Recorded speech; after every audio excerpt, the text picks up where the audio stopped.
ओम शांति। आज 3 जून 1971 के अव्यक्त महावाक्य हैं। टाइटल है निरंतर योग युक्त बनने के लिए कमल पुष्प का आसन।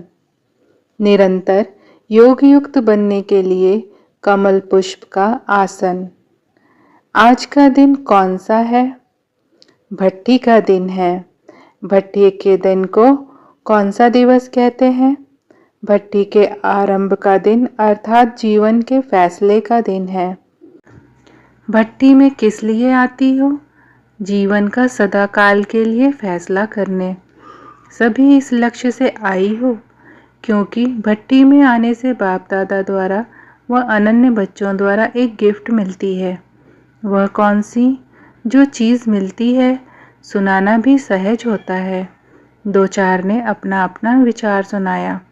जो भी बातें सुनाई हैं उन सभी बातों की प्राप्ति का आधार कौन सी गिफ्ट है? वह है बुद्धि का परिवर्तन। रजोगुणी व व्यक्त भाव की बुद्धि से बदल सतोगुणी अव्यक्त भाव की दिव्य बुद्धि। जिस दिव्य बुद्धि की प्राप्ति से ही अव्यक्त स्थिति व योग युक्त स्थिति को प्राप्त कर सकते हैं। तो गिफ्ट कौन सी हुई? दिव्य सतोगुणी बुद्धि। बुद्धि के परिवर्तन से ही जीवन का परिवर्तन होता है। तो दिव्य बुद्धि की गिफ्ट विशेष भट्टी में प्राप्त होती है। अब उस गिफ्ट को यूज़ करना व सदा काल के लिए कायम रखना यह अपने हाथ में है। लेकिन गिफ्ट सभी को प्राप्त होती है। जो भी भट्टी में आए हैं दिव्य सतोगुणी बुद्धि की गिफ्ट द्वारा अपने को बहुत सहज और बहुत जल्दी परिवर्तन में ला सकते हैं। तो आज का दिन जीवन परिवर्तन का दिन है। तो आज के दिन जो गिफ्ट प्राप्त होती है उसको धारण करते रहना। ज्ञान तो सुनती ही रही हो, लेकिन भट्टी में क्या करने आती हो? ज्ञान स्वरूप बनने के लिए आती हो। योग की नॉलेज व योग का अभ्यास भी करती आई हो, लेकिन भट्टी में आती हो सदा योग युक्त होकर रहने का पाठ पक्का करने के लिए। निरंतर योग युक्त बनने के लिए कौन सी सहज युक्ति भट्टी द्वारा प्राप्त करना है? हठ योगी। जो हठ या तपस्या करते हैं तो तपस्या के समय आसन पर बैठते हैं। भिन्न भिन्न आसन होते हैं। तो आप लोगों के लिए सदा योग युक्त बनने के लिए कौन सा आसन है? निरंतर योग युक्त अवस्था सहज रहे इसके लिए बाप दादा सहज आसन बता रहे हैं। वह है कमल पुष्प का आसन। कमल आसन कहती हो ना, देवताओं के जो चित्र बनाते हैं तो उसमें किस पर खड़ा हुआ व बैठा हुआ दिखाते हैं? कमल के ऊपर। तो निरंतर कर्म करते हुए भी सहज योग युक्त बनने के लिए सदैव कमल आसन अर्थात अपनी स्थिति कमल पुष्प के समान रखेंगे तो निरंतर योग युक्त बन जाएंगे। लेकिन कमल का पुष्प बन इस आसन पर इस स्थिति में रहने के लिए क्या करना पड़े? अपने को लाइट बनाना पड़े, हल्का भी और प्रकाश स्वरूप भी। कमल का पुष्प कितना ज्ञान युक्त है। कमल पुष्प को देख ज्ञान की स्मृति आती है ना। तो कमल आसन पर विराजमान रहने से सदा योग युक्त बन सकती हो। आसन कभी भी नहीं छोड़ो। यह कमल पुष्प समान स्थिति का आसन सदा कायम रखना अर्थात इस पर सदा स्थित रहना है। तब भविष्य में भी राज्य सिंहासन इतना ही समय कायम रहेगा। अगर इस आसन पर नहीं बैठ सकती हो अर्थात इस स्थिति में स्थित नहीं हो सकती हो तो सिंहासन को भी प्राप्त नहीं कर सकेंगी। तो राज सिंहासन प्राप्त करने के लिए पहले कमल आसन पर स्थित रहने का अभ्यास करना पड़े। भट्टी में आए हो अपने को सभी प्रकार के बंधन से मुक्त कर हल्का बनाने के लिए व सदा कमल पुष्प की स्थिति में स्थित होने के आसन पर विराजमान रहने का अभ्यास सीखने के लिए। तो जो भी बोझ हो वह सभी प्रकार का बोझ भट्टी में खत्म करके जाना। चाहे मन के संकल्पों का बोझ हो, चाहे संस्कारों का बोझ हो, चाहे दुनिया के कोई भी विनाशी चीज़ों प्रति आकर्षित होने का बोझ हो, चाहे लौकिक संबंधी की ममता का बोझ है। सभी प्रकार के बोझ कहो व बंधन कहो उन्हों को खत्म करने के लिए भट्टी में आए हो। अपने जीवन की उन्नति का गोल्डन चांस या भट्टी है।